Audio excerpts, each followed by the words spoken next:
Alright, real talk. You've got that to-do list and guess what? Most of it is absolute garbage. Yeah, I said it, but don't worry. We're about to clean house and turn your productivity up to 11. Let's go. Here's the deal. Most of the tasks on your list are just busy work.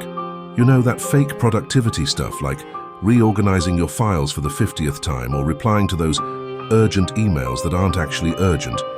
It's like fluffing pillows when the house is on fire. Stop doing the stuff that doesn't move the needle.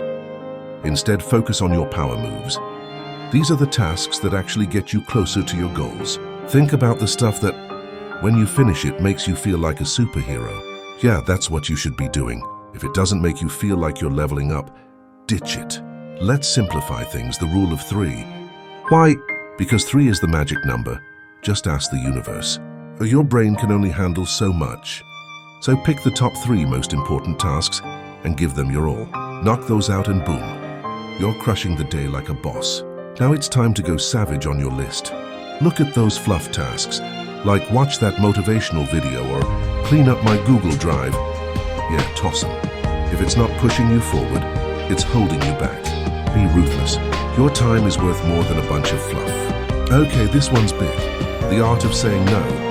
Millionaires aren't successful because they do everything. They're successful because they say no to the nonsense. You can't do everything, so stop trying. Say no to distractions, pointless meetings, and anything that doesn't push you towards your goals. Trust me, no is your new best friend. So next time you stare at that to-do list and feel like you're drowning, remember this: 90% of it is just noise. Focus on what actually matters, ditch the rest, and watch your productivity skyrocket to use. Smash that subscribe button if you're ready to level up and get more stuff done with less effort.